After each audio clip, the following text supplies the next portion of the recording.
The Upanishads, translated by F. Muller in two parts. Part 1, Aitareya Aranyaka, 2nd Aranyaka, 3rd Adhyaya, 6th Kanda. This Ishtavalya Sastra becomes perfect as 1,000 of Brihati verses. In this 1,000 of Brihatis, there are 1,125 Anushtubhs, for the smaller is contained in the larger. This has been said by a Rishi, Rigveda 8:76:12, a speech of 8 feet, because there are 8 feet of 4 syllables each in the Anushtubh, of 9 corners, because the Brihati becomes 9-cornered, having 9 feet of 4 syllables each, touching the truth, because speech, Anushtubh, is truth, touched by the verse, Brihati. He, Laudre, makes the body out of Indra, for out of this 1,000 of Brihati verses turned into Anushtubhs, and therefore out of Prana, as connected with Indra, and out of the Brihati, which is Prana, he makes speech, that is, Anushtubh has a body. This Mahadukta is the highest development of speech, and it is 5-fold. These measured, not measured. Music, true and untrue. A Rik verse, a Gatha, a Kumbhya are measured. Metrical. A Yagus line, an invocation, and general remarks, these are not measured. They are in prose, a saman, or any portion. Parvan of it is music. Om is true, Na is untrue. What is true? Om is the flower and fruit of speech. He is able to become celebrated and of good report, for he speaks the true. Om, the flower and fruit of speech. Now the untrue is the root of speech, and as a tree whose root is exposed dries up and perishes, thus a man who says what is untrue exposes his root, dries up and perishes. Therefore, one should not say what is untrue, but guard oneself from it. That syllable, Om, yes, goes forward to the first cause of the world, and is empty. Therefore, a man says, Om, yes, to everything. Then that which he gives away is wanting to him here.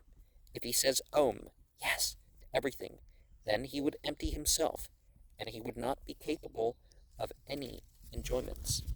That syllable, Na, no, is full for oneself.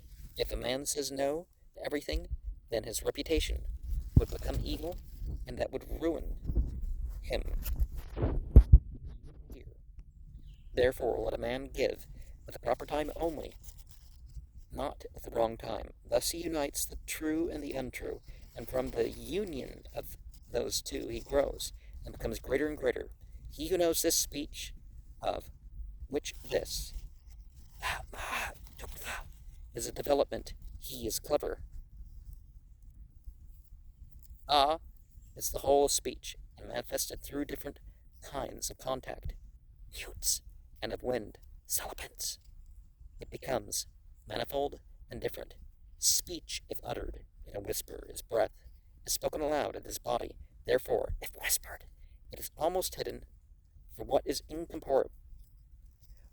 incorporeal is almost hidden, and breath is incorporeal. But if spoken aloud, it is body. Therefore, it is perceptible, for body is perceptible.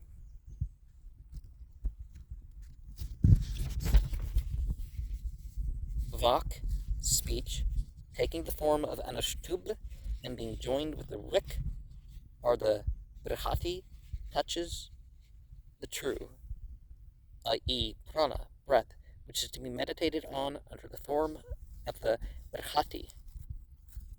The Aitareya Aranyaka 2.3.6.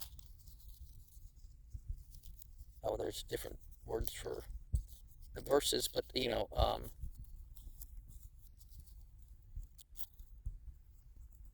regards this connection with Indra. And because the Anush tube is made out of the Brihati being breath, therefore the Anush tube is called the body. And think of Indra in the context of God of heaven. Agatha is likewise in verse. For instance, krata, kratar, and ritam te vadante.